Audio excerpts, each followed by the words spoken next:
მე გახლავართ ექიმი ნუტრიციოლოგი ელისაბედ ლიზი კუჭავა, ჩემი სტუმარია ბატონი ზაქარია როჭიკაშვილი, ექიმი, გასტროენტეროლოგი, ენდოსკოპისტი, ონკოლოგი. მოგესალმებით ბატონო ზაქარია. მოგესალმებით. ჩვენ ახლა ვიმყოფებით ზაქარია როჭიკაშვილის გასტროენტეროლოგიურ კლინიკაში სკულავში, ქალაქ თბილისში, სულხან-ცინცაძის 73 ნომერში, იმისათვის რომ კლინიკაში მოხვდეთ ექიმთან ვიზიტზე, აუცილებელია წინასწარი ჩაწერა. ამისათვის შეგახსენებთ ჩვენი კლინიკის ტელეფონის ნომრებს 596 34 50 50 593 30 22 33.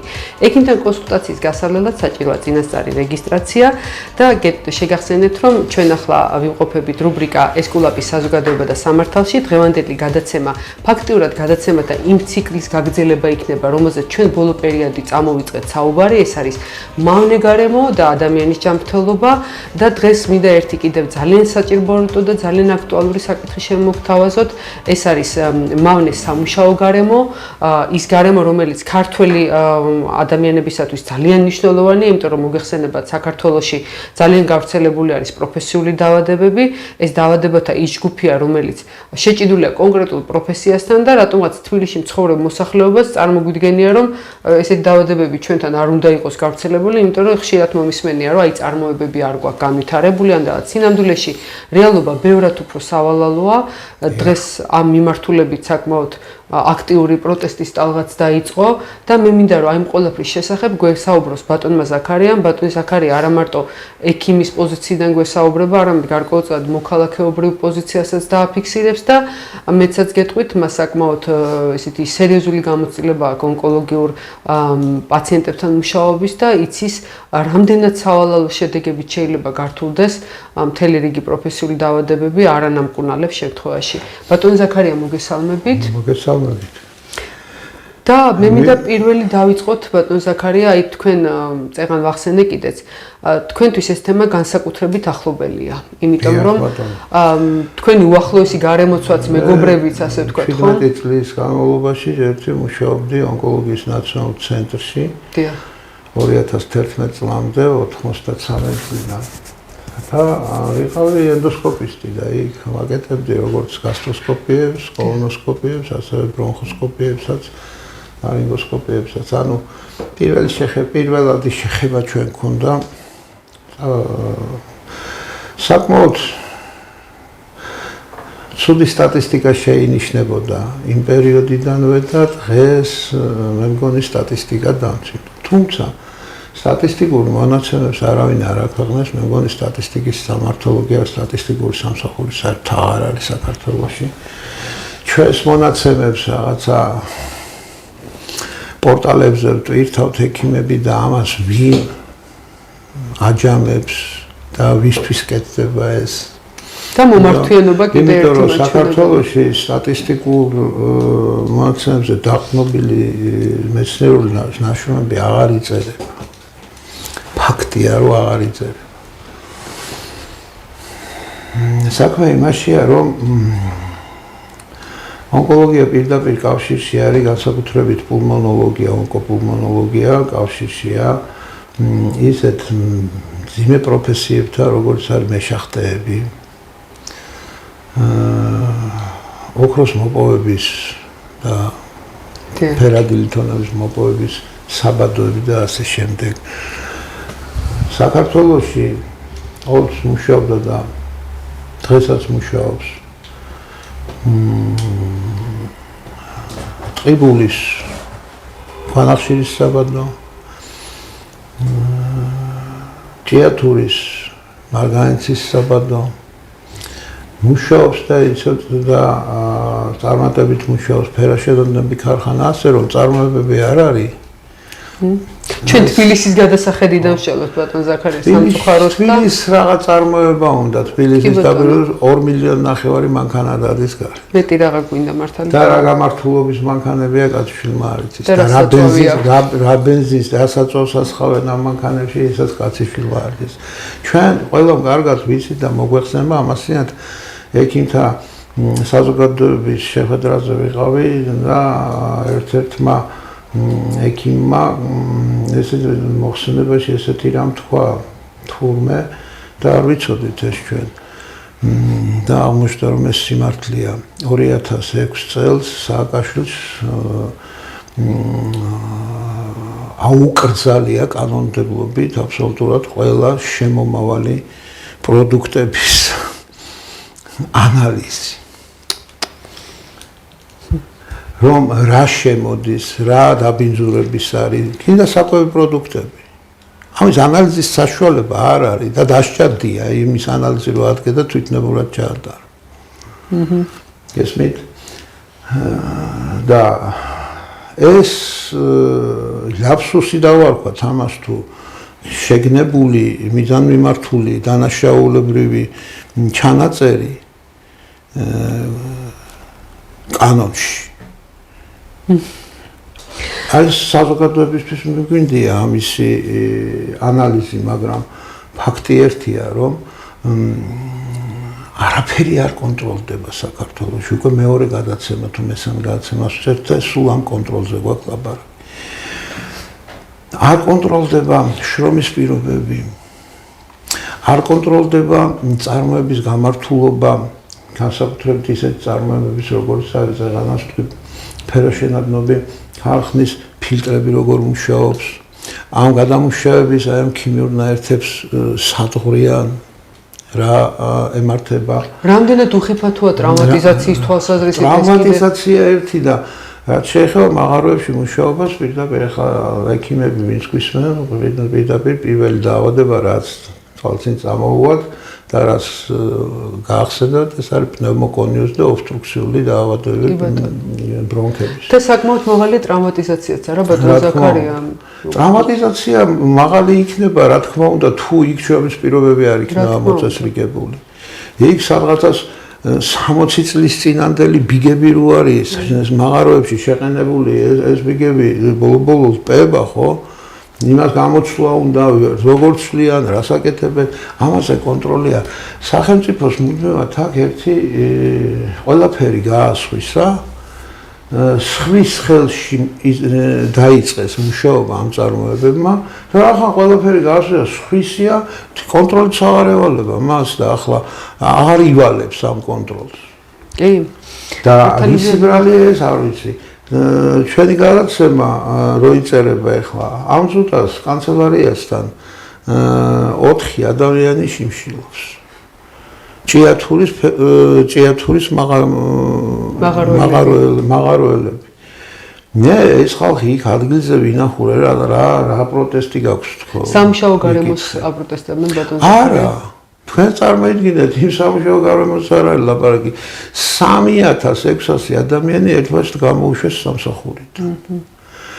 ძვირი უჯდება თურმე კოლომოისკის მიწისქვეშა სამუშაოები და ჭიათურა ზემოდან უნდა გადათხაროს ახლა. იქ ისეთი პრობლემებია, ისეთ პრობლემებზე ილაპარაკეს, აბსოლუტური განუკითხაობა და ერთადერთ რაღაცას თხოვულობენ ის ბიჭები და ის პატიოსან წესი მშრომელი ხალხია. მე ერთი რამეც გავითვალისწინოთ, რომ განსაკუთრებული ყურადღება უნდა მიექცეს ისეთ ქალაქებს, როგორც ჭიათურა, ის მონობიზნესის ქალაქია, იქ სხვა ბიზნესი არ არის. ჭიათურა შეიქმნა ზუსტად აი ამ მაღაროების მომსახურებისთვის. თითო ოჯახში არის წევრი ერთი მაინც ხომ მართლა? თითო ოჯახში ერთი კი არა, 3 და 4 არიან. და მისიების ფურცელი აღარ ყოფნით მათ, იმიტომ რომ 4 თვეა უმშევრები არიან ეს ხალხი, თავიანთ ბანკის ვალებთან დარჩნენ, თავის საჭმელს ვეღარ ყიდულობს. და ეუბნებია რომ 500 კაცს აგარჩევთ, 500 კაცი იმუშავებს და არჩევთ, სამ და წავიდნენ. რა კრიტერიუმით ირჩევეს 500 კაცი? ასაკი რა კრიტერიუმი აქვს საინტერესოა? იქ ერთ-ერთს ვთქვია, ერთ-ერთ მესვეურს ამებისო, თურმე ნაყიდი მაქვს მე ჭიათურაო და თქვენო თუ მონებათო გამიფორმდებითო, მე ხვალე გავხსნი შახტებს და შეგიშვებთ შიდოთ.